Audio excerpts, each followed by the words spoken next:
Yang pertama, al-mawdu'at itu kitab apa Ustadz? Lalu adakah hadis sahih yang menerangkan adanya amalan-amalan di bulan Rajab? Al-Mawdu'at itu kitab yang menerangkan tentang hadis-hadis yang maudhu'. Tidak ada hadis sahih di situ. Kalau kamu cari hadis yang sahih menerangkan tentang Rajab, ya di kitab itu nggak ada. Di kitab lain pun belum ditemukan. Dan kebanyakan orang mengamalkan amalan-amalan di bulan Rajab, ya dasarnya itu. Saya sering dapat SMS ini ya, dari saudara-saudara kita kaum muslimin dan Rajab, bulannya Allah, ya, macam-macam tadi seperti yang dalam hadis itu. Tapi nggak pernah kami balas. Isinya saja di antara hadis-hadis tadi, kalau saudara amati, berbeda-beda. Puasa 1 hari di bulan Rajab, ada apa? 2 hari ada apa? 3 kali ada apa? Kan itu kan? 15 hari ada apa? Dan biasanya, tidak semua ya. Hadis sok nerangke boncol, banjorane gede-gede luar biasa, biasanya hadisnya dhaif. Biasanya, bukan kebanyakan. Bukan apa itu? Bukan semuanya. Maka sudah saya katakan tadi, majelis ini, kalau kita membaca atau menemukan ayat Al-Quran di surat apa, di ayat apa, ayat berapapun, kita harus tertanam perasaan kita, la roiba, mesti benarnya Quran. Tidak ada yang salah. Tapi kalau kita membaca hadis, pertama harus tertanam keraguan. Ragu. Apa ini hadis benar apa tidak? Ya, misalnya beberapa waktu yang lalu pernah diterangkan salat tasbih itu loh. Ya, kalau bisa salat tasbih itu setiap Jumat sekali, setiap hari sekali.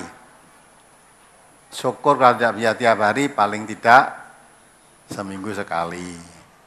Tapi sekali ya sebulan sekali. Tidak bulan sekali, setahun kali. Itu pun kalau tidak bisa seumur hidup kali.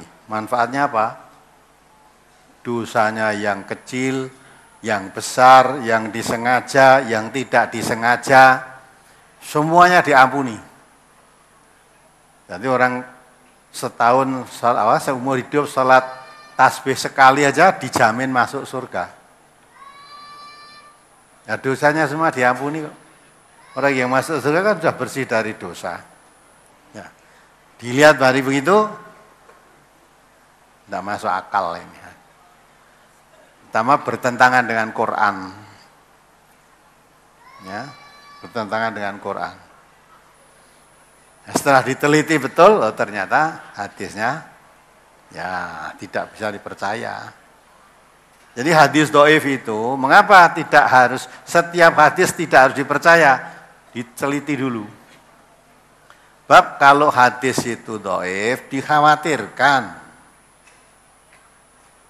ini dari Nabi betul apa tidak. Jangan-jangan bukan dari Nabi, dikatakan dari Nabi. Siapa yang membaca surat Yasin sekian puluh kali, ya sama dengan ibadah haji 20 kali. Wes terasa haji, sekarang nunggu suwe kok. Di samping nunggu lama, oh endahnya ongkosnya, mbok maca Yasin wae 20 kali haji sudah. Ya, kalau kamu lapar tidak usah makan, baca surat Yasin perutnya jadi kenyang. Nek perutnya kembung no malah mungkin. Teliti tenan ternyata hadis Yasin, fadilah Yasin tidak ada satupun yang sahih.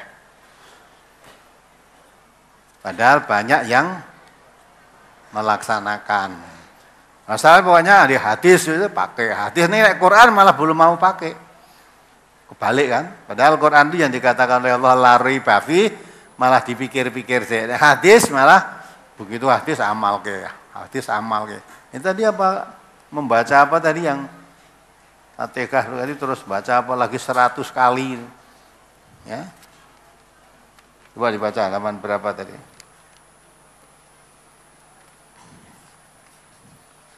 Suruh membaca 100 kali tadi loh. Halaman 11. Ya, dibaca. Dari halaman 10. An Ibnu Abbas qala Rasulullah sallallahu alaihi wasallam man shoma yauman min Rajaba wa shalla fihi arba'a raka'atin yaqra'u fi awwali rak'atin mi'ata marratin ayatal kursiyyi wa fi rak'atis tsaniyati mi'ata marrah qul huwallahu ahad lam yamut hatta yara maq'adahu minal jannati au yura lahu.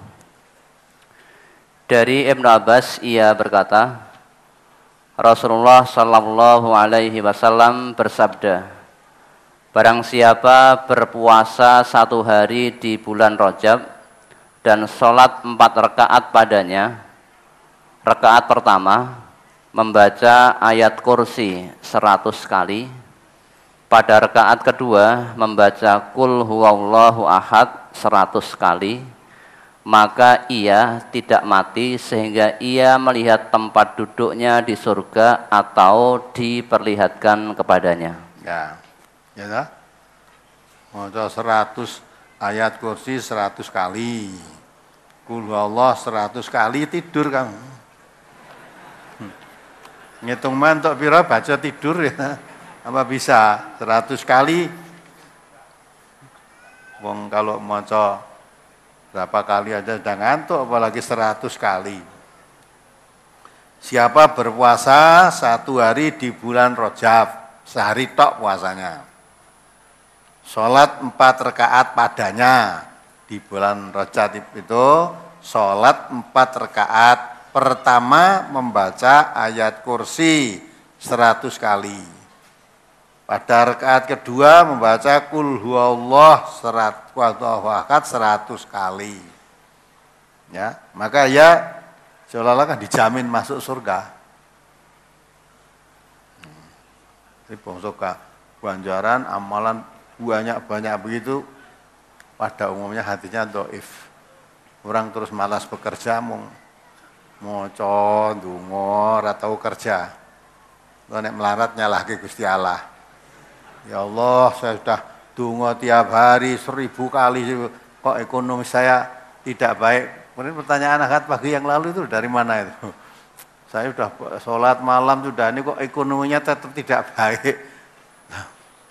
Nah, diteruskan orang kafir itu nggak pernah sholat malah ekonominya baik-baik. Orang kafir itu nek kerja tenanan walaupun tidak doa. Kerjanya tenanan. Walaupun dia tidak punya kewajiban sholat subuh, waktu subuh sudah bangun, sudah buka toko, buka di pasar-pasar, risik itu. Ya, kalau orang Islam tidak, baru subuh tidur lagi, ya, nanti baru subuh doa, terus tidur lagi, nanti menjelang matahari setinggi bangun duka doa lagi. Ya, lanyang pasar bakule do mulih lagi teko, kokean donga ki mau. Ya, malah rezekinya ndak dapat. Ya ndak dapat rezeki jangan nyalahkan Allah. Ya.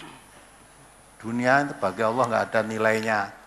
Kalau nek arep butuh duit ora usah kokean donga, golek wae. Kalau yang penting doa itu ya mendapat rezeki yang halalan, dan yang halal, yang baik. Perkara rezeki wujudnya harta itu rasa donga, kalau kamu kerja mempeng sregep kerjanya dapat. Walaupun tidak pernah doa. Lah wong Islam njaluke donga, njaluk rezeki sing akeh wae itu. Ya, akeh nek ora berkah buat apa? Nah ya, kita mau usaha banyak utang, banyak ini, banyak itu, tapi usaha kerjanya kurang, memperbanyak utang saja. Nah inilah, jadi hadis itu tidak semuanya, walaupun dikatakan dari Rasulullah, tidak semuanya mesti benar. Kalau betul dari Rasulullah itu pasti benar. Yang dikatakan dhaif itu dikhawatirkan, sebetulnya bukan dari Rasulullah, dikatakan dari Rasulullah. Maka hadis itu namanya palsu.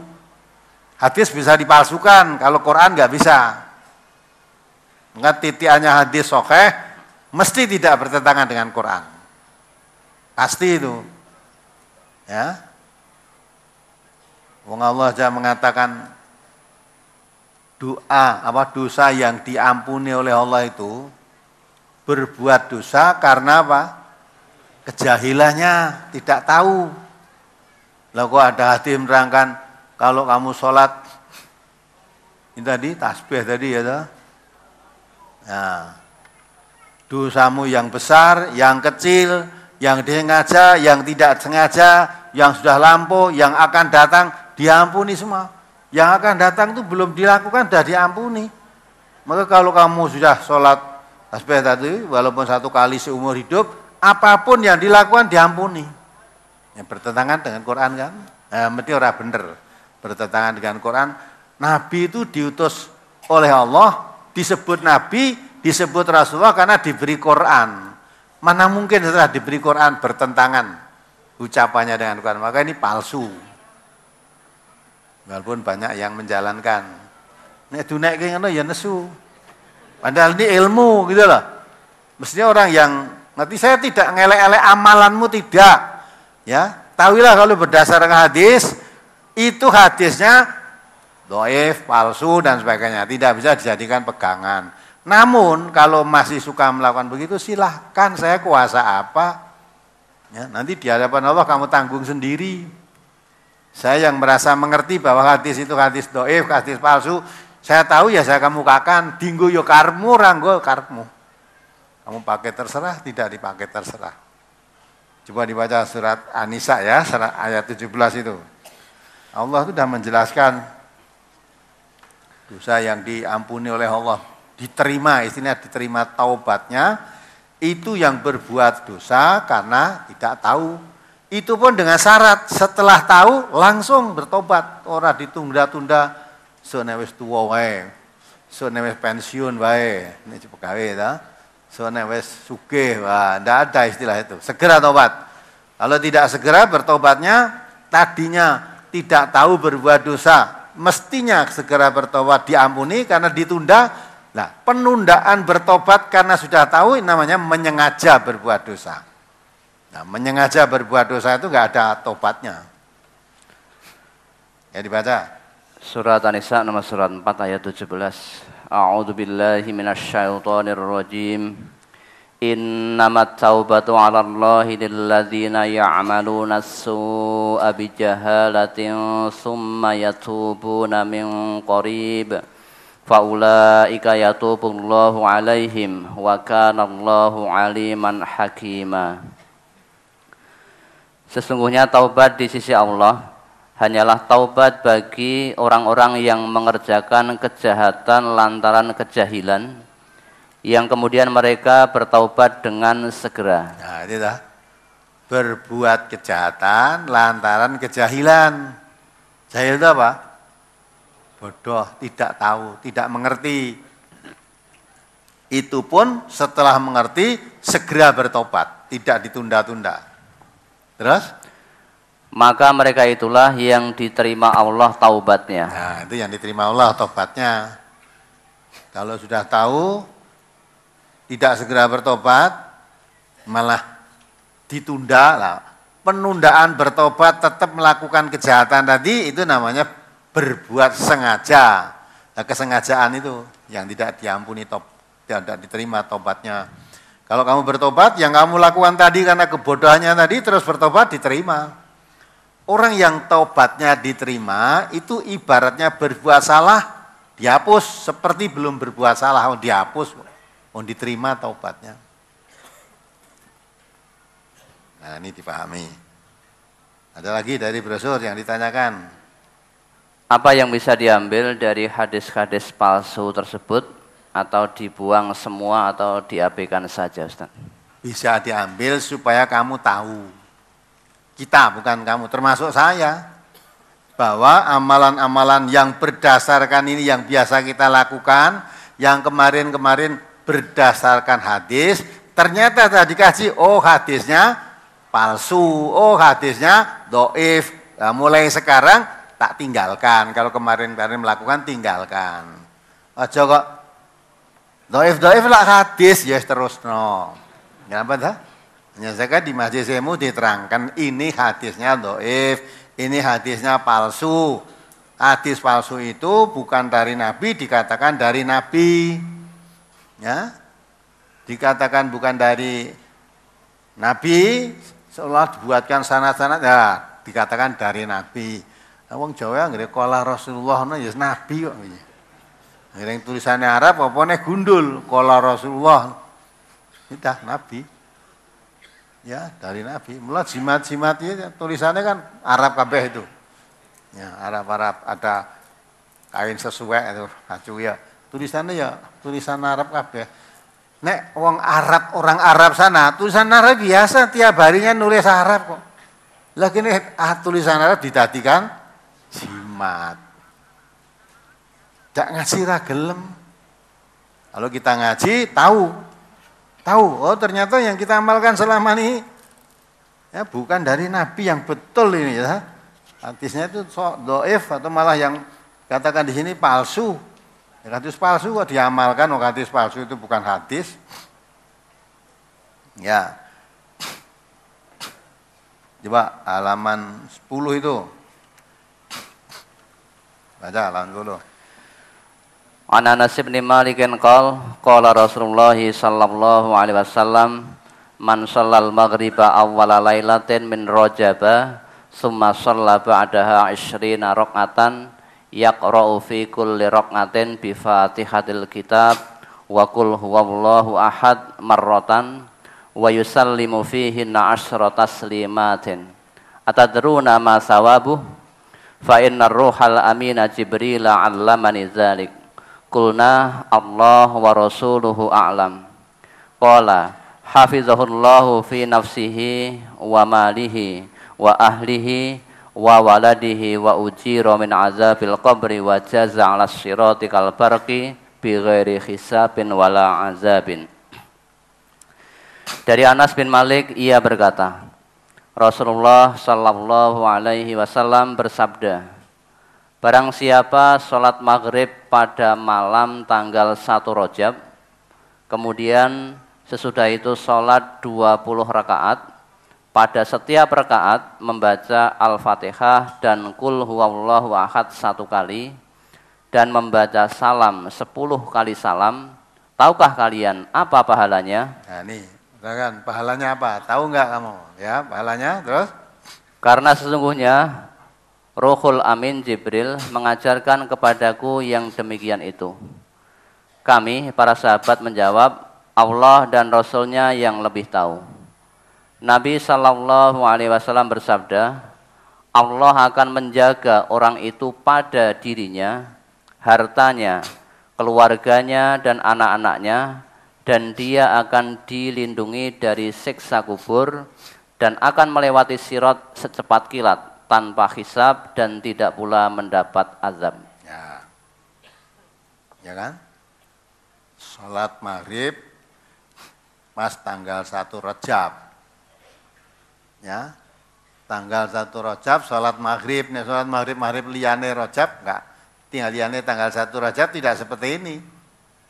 Nah kalau orang Islam tanggal 1 Rajab atau tanggal 1 Maulud apa saja, ya mesti salat maghrib lah. Ya, mesti salat maghrib. Jenenge salat maghrib itu nyet masuk tanggal itu kok wajib kok. Ini istimewa, tanggal 1 Rajab kok kamu salat maghrib. Ya, setelah itu salat sunat lagi 20 rakaat. Pada tiap rakaat baca Al-Fatihah dan Qul huwallahu ahad 1 kali. Baca salam 10 kali salam, maksudnya 20 rakaat itu dilakukan 2 rakaat salam, 2 rakaat. Berarti kan jadi 10 kali salam. Tahu nggak kamu apa pahalanya? Nah, katakan siapa ditanya ya Allah dan Rasulnya yang lebih tahu. Langsung Allah menjelaskan. Allah akan menjaga orang itu, yaitu orang yang sholat pada tanggal 1 Rajab tadi, membaca kemudian sholat sunnah 20 rakaat tadi, ya, dan Al-Fatihah, Qul huwallahu ahad sebagai suratnya, ya, diampuni. Di sini Allah akan menjaga orang itu pada dirinya, hartanya, keluarganya, dan anak-anaknya. Dia akan dilindungi dari siksa kubur. Ya, akan melewati sirat secepat kilat. Sirat itu apa tuh? Apa sirat itu? Sirat itu watagilagil, gitu dah. Di watagilagil kata rambut di poro itu.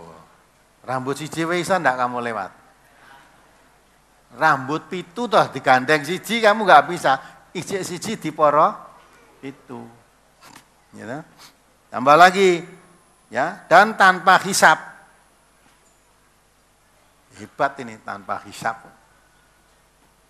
Luang mati syahid dah ya. Mula jauh nganti tanggal 1 Rajab, ini wis Rajab urung iki. Wis kelewat, wis pas ora salat ya men. Ngenteni 1 Rajab setahun neh.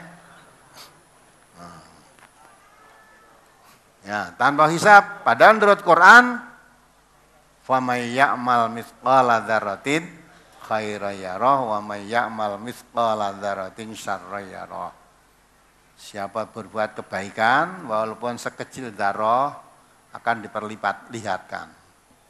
Siapa berbuat kejahatan walaupun sekecil dzarrah akan diperlihatkan. Semua amal manusia yang besar, yang kecil, yang jelek, yang baik, semua diperlihatkan pada pelakunya itu. Loh, waktu dulu kamu hidup di dunia, katanya ditanya kamu tidak ngaku, dan ternyata ini ada gitu kok, videomu ada di sini.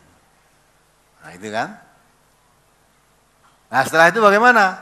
Nah nanti masuk yaumul hisab, ini tadi tanpa hisab padahal. Yaumul hisab Allah menentukan, amman thaqulat mawazinuhu fahuwa fi syatir radiyah, amman khaffat mawazinuhu fa ummuhu. Siapa yang amal baiknya lebih berat timbangannya, perhitungannya baik lebih banyak daripada yang jelek, bahwa fi syatir radiyah, dia hidup dalam kepuasan, kebahagiaan, maksudnya di surga. Siapa yang amal buruknya yang lebih banyak daripada baiknya, fa ummuhu, ya dia masuk neraka. Masuk neraka. Jadi orang masuk surga itu sudah tidak punya dosa. Dosanya dihapus kok. Ya, dihapus karena banyak kebaikannya tadi. Innal hasanat yudhibnas sayyiat. Kebaikan itu kalau banyak bisa menghapus kejahatan.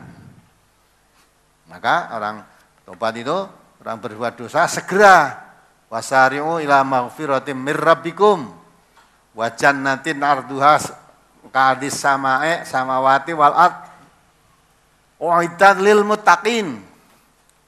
Boleh dibaca ya Al-Imran tuh. Surat Al-Imran ayat 133. Wasari'u ila maghfiratim mir rabbikum wa jannatin arduhas samawati wal ard uiddat lil muttaqin. Dan bersegeralah kamu kepada ampunan dari Tuhanmu dan kepada surga yang luasnya seluas langit dan bumi, yang disediakan untuk orang-orang yang bertakwa. Ya, iya dah. Wasari'u ila maghfiratim mir rabbikum wa jannatin arduhas samawati wal ardu. Segera kalau berbuat dosa itu segera mohon ampun kepada Tuhanmu yang mempunyai surga, yang surga itu luasnya seluas langit dan bumi. Untuk siapa? Uiddat lil muttaqin. Allah membuat surga itu untuk orang yang bertakwa. Siapa mereka itu? Nah, dibaca teruskan. Alladzina yunfiquna fis sarra'i wad dharra'i wal kadziminal ghaidha wal 'afina 'anil nas wallahu yuhibbul muhsinin. Ya. Yaitu orang-orang yang menafkahkan hartanya baik di waktu lapang maupun sempit, dan orang-orang yang menahan amarahnya dan memaafkan kesalahan orang. Allah menyukai orang-orang yang berbuat kebajikan. Ya, itu yang bertakwa. Jadi segeralah kamu mohon ampun kepada Allah, yang Allah itu mempunyai surga luasnya seluas langit dan bumi, disediakan oleh Allah untuk orang yang bertakwa. Siapa mereka itu yang dimaksud orang bertakwa? Yaitu orang-orang yang mau menginfakkan hartanya baik di waktu lapang maupun di waktu sempit. Alladzina yunfiquna fis sarra'i wad dharra wal kadhiminal ghaidha, dan orang yang suka menahan kemarahannya, tidak mudah marah, bisa menahan kemarahannya.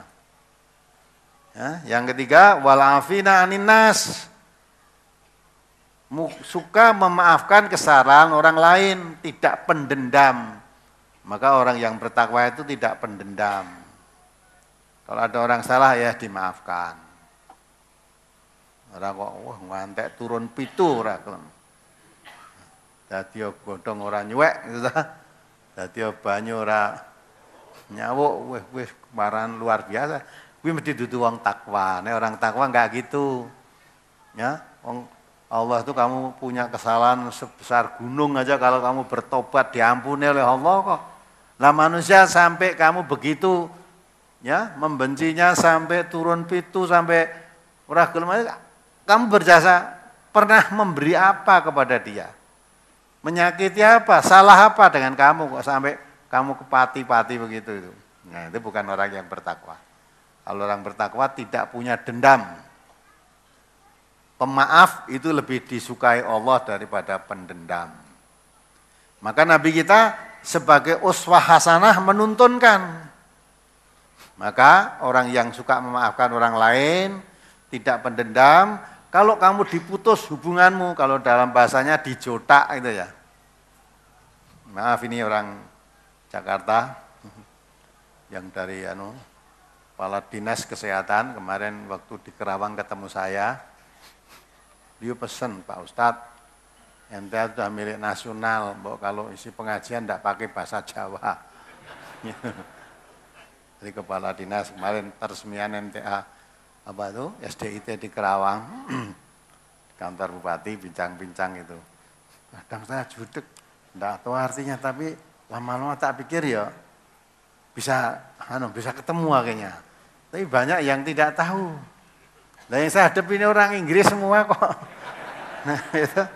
Kadang-kadang ya delok, apalagi minta dijawab dengan bahasa Jawa ngoko ini terus piye coba. Ya malah ya kadang-kadang ya campur sithik lah.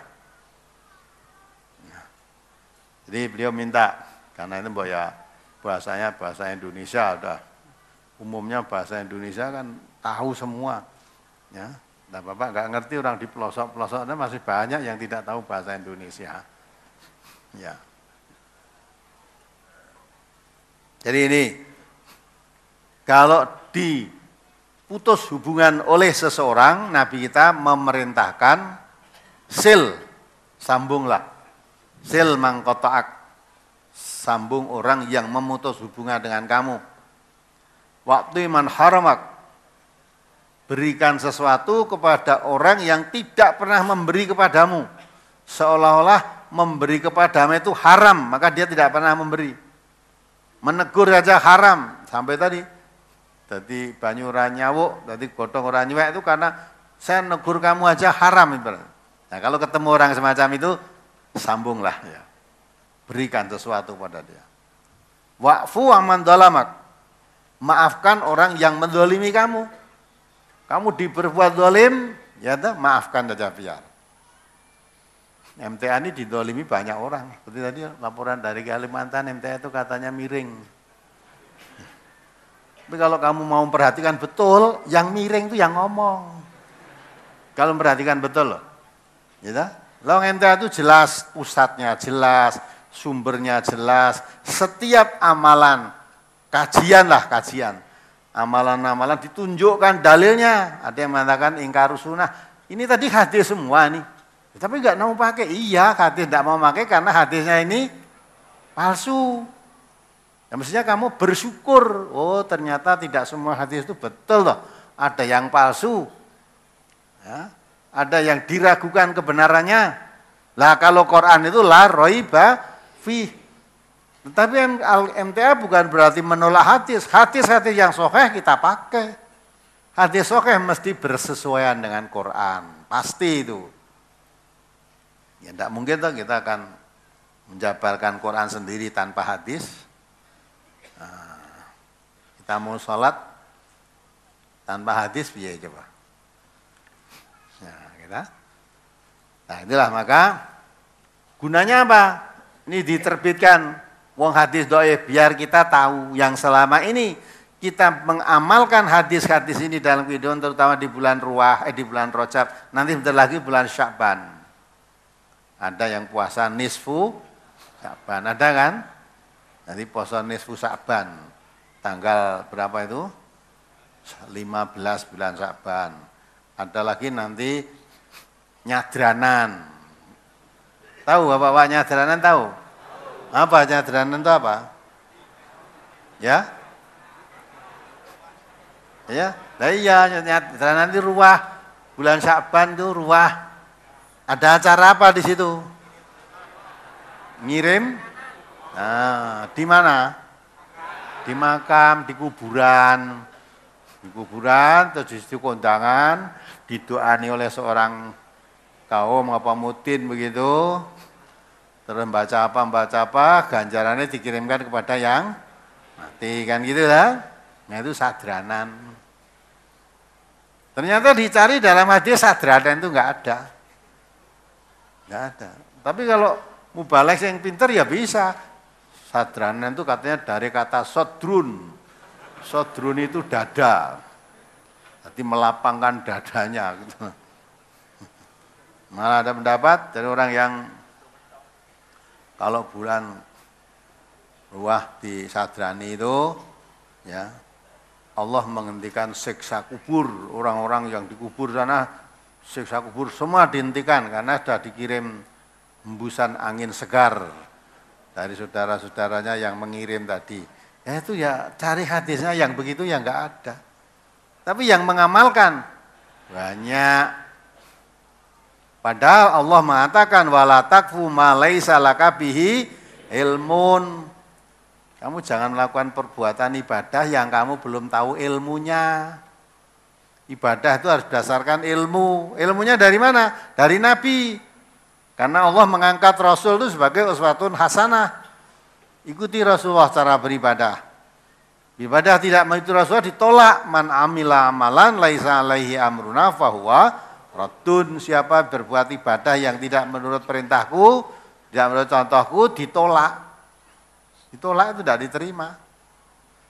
Nah, maka setelah kita ngaji, oh tahu ya sudah, alhamdulillah masih sempat kita bertobat, berhenti dari yang tidak benar, kita gunakan untuk yang berbuat kebenaran.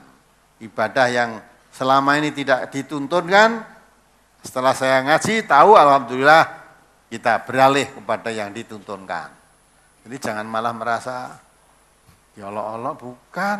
Wah ditunjukkan kebenaran kok diolok-olok itu gimana? Justru hadis ayat yang dibacakan itu sasarannya pada kita sendiri. Terutama pada yang ngomong ini. Kalau saya yang ngomong saja, aku ya amalan masih begitu-begitu kok nerang hadis itu. Lah iya, dulu aku ya seperti ini, setelah tahu saya berhenti. Lah sekarang tahu tak kabarkan kepadamu semua. Kalau mau berhenti mari berhenti. Kalau tidak mau silahkan terus, dasarmu iki gitu. Dasarmu hadis yang palsu tadi. Pemerintah itu yang beli buku perimbuan yang alun-alun. Itu ada takbir mimpi, ada takbir kejutan, ya. Ada bisa nasib barang itu. Nah, itu ya ada qala Rasulullah barang. Ya, inilah jadi manfaatnya hadis ini diterangkan untuk memberitahu kalau bapak-bapak atau ibu-ibu yang pernah mengamalkan seperti ini loh dasarnya hadis-hadisnya ternyata biasa dipercaya. Maka karena itu hadisnya palsu, ya lebih baik jangan diteruskan. Namun kalau sudah dikandani palsu, nekat diteruskan, ya resiko tanggungin sendiri. Toh man amila sholihan falinaf si wa man asaf alaiha. Siapa berbuat baik, amalannya untuk diri sendiri. Berbuat jelek ya ditanggung sendiri dosanya. Orang lain tidak akan memikul dosa.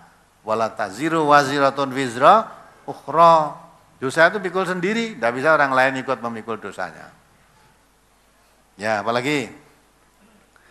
Pertanyaan dari brosur cukup. Ya, ini selamat datang rombongan-rombongan ini dari Pituruh Purworejo, satu bus Purworejo. Oh ya, juga cabang Bayan Purworejo, satu bus lagi. Ini binaan Ketawong Purworejo, satu bis Ketawong. Menulis keliru ini. Saya tinggal baca kok. Ketawang. Binaan Ketawang Purworejo, satu bis dan 2 mobil. Jadi ada 4. Ini pengajian yang dulu di demo. Rumahnya dirusak, nggak boleh ditempati. Masuk Purworejo itu dulu spanduk-spanduk. Ya, di saya itu harus bersih dari NTA, anti NTA. Ora iso wer bendung. Ya ta? Mbok bendung malah tukul pirang-pirang itu. Mas datang ke sini. Itu bukan karena keampuhan warga di sana, karena keampuhan Al-Qur'an dijaga oleh Allah. Ya ta? Dijaga. Allah mengatakan inna nahnu nazalna dzikra wa inna lahu lahafidun. Allah yang menurunkan Al-Qur'an dan Allah yang menjaganya. Allah yang menjaganya. Wallahu mutimmun nurihi walau karihal kafirun. Allah tetap akan menyempurnakan cahaya Islam. Di Quran itu seperti cahaya, yukhrijun nas minadz-dzulumati ila nur, keluarkan manusia dari gelap gulita ke cahaya yang terang benderang. Fitrah manusia itu mesti kepingin dari gelap menuju terang. Ini gelap, ada obor penerang kok enggak boleh. Ya. Untuk mencari tempat yang terang, sedang fungsi Quran itu sendiri mengeluarkan manusia dari gelap gulita ke cahaya yang terang benderang. Maka orang hatinya bersih, tersinggung, tersentuh oleh Al-Quran, hidayah masuk, jadi terang. Maka makin ditekan, makin tumbuh. Itu bukan hanya di Purworejo, bukan di Demak, bukan itu. Sejak Rasulullah menurunkan Al-Quran, Allah kepada Rasulnya, Rasulullah menyebarkan Al-Quran, nah itu sudah. Itu Allah menyebarkan Al-Quran. Lalu ada, dulunya terkenal orang yang dapat dipercaya, setelah menyebarkan Al-Quran, dianggap orang gila. Ya, disebarluaskan. Sampai pamannya sendiri, namanya siapa? Abu Lahab, dan istrinya, sampai diabadikan dalam Quran. Wa mra'atuhu hammalatal hatab, dan istrinya Abu Lahab itu paman Nabi. Istrinya ikut keluar masuk menggendong kayu bakar. Orang kok gendong kayu bakar nggo gawe areng itu bukan. Maksudnya kemana-mana keluar masuk kampung membakar-bakar, manas-manasi kampung supaya benci kepada kenabian Nabi Muhammad. Ini ada orang mengaku dirinya sebagai Rasul, itu keponakan saya sendiri. Ya, jangan percaya, itu memang sejak kecil orangnya agak gila, kurang akal, sufaha dalam bahasa Qur'annya disebut sufaha. Orang kurang akal. Maka sekarang kalau mengaku dari Rasul, jangan percaya. Ya, sampai diabadikan oleh Allah. Ya, tabat yada Abi Lahab wa tab, ya. rugi kedua tangannya Abu Lahab dan tetap rugi. Ya, akan rugi. Sampai istrinya kesana kemari gendong kayu bakar supaya orang benci kepada Nabi Muhammad, benci kepada Al-Quran, tidak akan berhasil. Nah, maka di mana-mana sejak zaman Nabi sampai sekarang, di mana Quran mulai dimunculkan, mesti banyak hambatan, banyak tantangan. Tapi pertolongan Allah pasti datang kalau memang hamba Allah itu mau ditolong. Kalau tidak mau ditolong, ya tidak akan datang pertolongan Allah. Syaratnya mau ditolong, siap menghadapi risiko. Menurut dikasihani pun, sudah saya terangkan, orang yang beriman itu, summa lam yar tabu, tidak ragu-ragu. Imannya kepada Allah, kepada Rasulullah, lam yar tabu, tidak ragu-ragu. Mengapa di situ ada kalimat lam yar tabu? Karena akan sudah diterangkan oleh Allah kan, akan menghadapi. Kalau kamu mengaku iman gitu aja, sholat di rumah, sholat. Tapi kalau sudah mulai amar ma'ruf nahi mungkar, menegakkan kebenaran, menyebarkan Al-Quran, nah, pasti akan mengalami hambatan-hambatan. Menandang risiko. Nah, risiko apapun yang dihadapi dalam menegakkan kebenaran, jangan ragu-ragu. Nah, kalau kamu tidak ragu-ragu, Allah menolong kamu. In tansurullah, ansurkum, wa yusabbit aqdamakum. Nah, kalau kamu betul-betul berusaha menegakkan agama Allah, Allah akan menolong kamu dan menguatkan pendirianmu, meneguhkan pendirianmu. Alhamdulillah. Dengan pertolongan Allah ya makin yakin. Kalau buka pengajian, ya, sudah bertahun-tahun tidak pernah ada apa-apa, ya sekarang ngamalke, genah orang ngamalke. Wes ta, rasakna kok kono dong ini lah kok nek apa-apa hanya kowe ora ngamalke kok. Mau ngaji tok tapi enggak diamalkan. Ya, selama tidak ngamalkan ya enggak apa-apa. Nah, kalau Quran tidak mengamalkan, Quran itu diamalkan, hadis-hadis sahih diamalkan, pasti tanpa asing kata Nabi begitu. Nah, orang asing dalam mengamalkan Quran dan Sunnah itu dikatakan Nabi seperti menggenggam bara, mesti panas. Ya, panas artinya banyak gangguan, banyak rintangan, banyak ujian, itu panas kan? Tapi Nabi mengatakan fatuba lil ghuraba, bahagia orang yang asing itu tadi. Nah, kalau kok podo biasa, hambatan sedikit pun nggak pernah ngalami, ya emang kamu nggak ngamalkan udah. Yang ngamalkan mesti lah kita apa ada gangguan. Kadang-kala tidak dari tetangga, malah dari keluarga. Itu kemarin minggu yang lalu tuh ada malah ada ibu, ya, kau naik ngaji, orang untuk mulih. Datang enggak ibunya sekarang tuh, yang tanya kemarin minggu itu. Nah mungkin kebacut mulih dicencang orang untuk ngaji. Nah solusinya minta sih. Lah ora entuk mulih mergo ngaji kok. Solusinya minta ke sini. Nah, terus piye? Gitu. Nah, padahal kewajiban suami itu kuang fusakum wa ahlikum, jaga dirimu, jaga keluargamu. Istrimu, anakmu jangan tersentuh api neraka. Nah, dirinya sendiri berani masuk neraka kok. Mau tidak sholat, suka mabuk, suka judi, ada. Lah kok istrinya kon jogo lah, malan ya salah paham kan? Nah, maka itu kacau rumah tangga itu kalau sudah begitu itu. Ya ini kan, kemudian diteruskan cabang dari Kutoarjo, Purworejo, 2 bis lagi ya. Di Purworejo itu juga Kutoarjo ya. Purworejo. Jogonalan, Klaten, 85 orang. Perwakilan Medan, 25 orang. Medan ini, Medan itu Sumatera Utara sana, 25 orang. Rombongan Aceh Tengah. Rombongan Aceh Tengah, tadi yang begini dari mana tadi? Takengon ya, yang kemarin ada gempa itu. Ya, Takengon. Sana ada gempa, dikirim relawan dari Medan untuk atasi gempa. Kumpul di suatu rumah warga, itu digeropyok, di demo, kira adakan pengajian. Jadi kumpul adakan pengajian ditolak, tidak boleh. Tapi kalau kumpul judi, ya malah diikuti malah. Nah itulah tanda-tanda kiamat itu antara lain didangkalkan pengetahuan agama. Sekarang kalau kita baca situasi sekarang, generasi kita pendatang itu kan sudah mengkhawatirkan. Ya, pelecehan seksual di bawah anak, di bawah umur itu, kita lihat TV terus berkembang terus itu. Yang sering ditayangkan di TV akhir-akhir ini, di Jakarta International School. Padahal sekolah bayarannya mahal, ternyata tidak menjamin keselamatannya.